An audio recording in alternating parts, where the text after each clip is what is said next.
हरे कृष्णा दोस्तों, आज हम ब्रह्मांड के सबसे बड़े भक्त, सबसे ताकतवर, शक्तिशाली, परम प्रतापी, परम ब्रह्मचारी, परम सन्यासी, अहंकार शून्य, असीमित सेवा भाव वाले परम भगवान शिव के अवतार हनुमान जी के बारे में जानेंगे। तो बोलो जय जय श्री राम, जय हनुमान।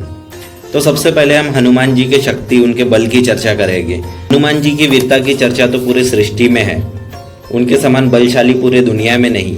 कहा जाता है 10,000 हाथियों में जितना बल होता है उतना बल एक दिग्गज हाथी में होता है, और 10,000 दिग्गज हाथियों में जितना बल होता है उतना बल इंद्र के एक ऐरावत हाथी में होता है, और 10,000 ऐरावत हाथी में जितना बल होता है उतना बल एक इंद्र में, और 10,000 इंद्र में जितना बल होता है उतना बल हनुमान जी की एक छोटी सी उंगली में होता है। ये तो हुई हनुमान जी की एक छोटी सी उंगली की बात। अब उनके पूंछ के बारे में जानेंगे, वो कितनी बलशाली है। कहते हैं रामायण में रावण को सबसे ज्यादा गुस्सा और डर हनुमान जी की पूंछ से था, क्योंकि लंका में आग लगाने का काम और रावण को कई बार परास्त करने के पीछे इसी पूंछ का हाथ था। एक्चुअली हनुमान जी की जो पूंछ थी वो माता पार्वती का रूप है, और हनुमान जी खुद भगवान शिव है। हनुमान जी की पूंछ इतनी दिव्य परम शक्तिशाली है, एक बार जब रावण ने कई हजार शक्तिशाली राक्षसी सेना हनुमान जी को पकड़ने भेजा, हनुमान जी ने उनकी ऐसी बैंड बजाई जैसे मिक्सर में मसाला पीसते हैं। जब खबरी संदेश लेकर लंका पहुंचा और रावण को बताया महाराज हनुमान जी के सामने जो जाता है उसका कचुम्बर निकल जाता है। रावण बोला अरे मूर्ख, सामने से नहीं हो पा रहा था तो पीछे से हमला करना था। खबरी बोला महाराज सामने वाले तो थोड़ा लड़े भी, पीछे से जो गया वो तो तुरंत ही काम तमाम हो गया। रावण बोला क्यों, पीछे ऐसा क्या था? खबरी बोला वही पूछ सुनते ही रावण और बौखला गया और गुस्से में लाल हो गया।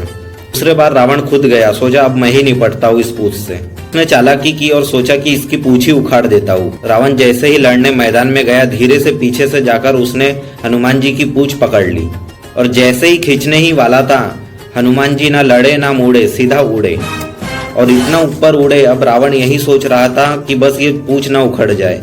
जो पूंछ उखड़ने की बात कर रहा था वही सोच रहा था कि भोलेनाथ बस ये पूंछ ना उखड़ जाए। तो ऐसे है हनुमान जी की सिर्फ पूंछ की महिमा। दूसरी कहानी आती है, एक बार परम प्रतापी बाली और हनुमान जी के बीच में लड़ाई हो गई। बाली को ऐसा वरदान प्राप्त था कि जो उसके सामने आएगा उसकी आधी शक्ति बाली में आ जाएगी, और हनुमान जी इतने शक्तिशाली है क्योंकि वो अतुलित बलधामा है, मतलब अतुलनीय असीमित शक्ति है उनमें। अगर वो पूरी शक्ति के साथ बाली के सामने जाते तो आधी शक्ति बाली के अंदर चले जाती, जिसका बाली सहन नहीं कर पाता था। जैसे बल्ब में ज्यादा वोल्टेज देने के कारण बल्ब फूट जाता है, उसी तरह बाली का भी वही हाल होता था। इसलिए ब्रह्मा जी के प्रार्थना करने पर हनुमान जी अपनी शक्ति का सिर्फ मात्र 5% शक्ति ही लेके बाली के सामने गए। उसमें से 2.5% शक्ति जब बाली के अंदर गई तो वो छटपटाने लगा, उसकी आंखें लाल हो गई। हनुमान जी की शक्ति वो थोड़े देर भी सहन नहीं कर पा रहा था, और उसने अपनी हार स्वीकार की। और वह वही बाली था जिसने रावण को अपनी एक भुजा में पकड़कर कई दिनों तक इधर उधर घुमाया था। तो ऐसे बलशाली बाली भी हनुमान जी के सामने नहीं टिक पाए। तो ऐसे वीरता के शक्ति के कई किस्से हनुमान जी के शास्त्रों में उपस्थित है। हनुमान जी जैसे शक्तिशाली वीरता में नंबर 1 है, उसी प्रकार भक्ति में भी नंबर 1 है। हनुमान जी से किसी ने पूछा कि आप में इतनी शक्ति कहाँ से आती है, तो हनुमान जी ने बताया कि मैं जितना प्रभु का नाम लेता हूँ उतनी शक्ति मेरी बढ़ते जाती है। हनुमान जी प्रभु राम की सेवा में निरंतर उपस्थित रहते हैं। राम काज करीबे को आतुर, प्रभु श्री राम के वह किसी भी काम को करने के लिए आतुर रहते हैं, हमेशा उपस्थित रहते हैं। एक बार अयोध्या में हनुमान जी राम जी के चरणों को पकड़कर बैठे हुए थे। वशिष्ठ मुनि, लक्ष्मण और आदि ऋषिगण उपस्थित थे।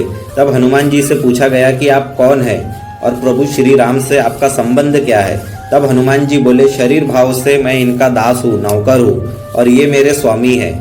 जीव भाव से मैं इनका अंश हूँ और ये मेरे अंशी है, और स्वरूप भाव से वो सिंहासन पर बैठे हैं और मेरे हृदय में भी बैठे हैं। और उन्होंने हृदय चीर के दिखाया कि राम उनके हृदय में बसे हुए हैं सदा के लिए। तो दोस्तों हनुमान जी की भक्ति और शक्ति दोनों का कोई तोड़ नहीं, इनकी महिमा अपरंपार है, और यह सब संभव हो पाता है श्री राम जी के नाम से। तो बोलो जय सिया राम, जय हनुमान।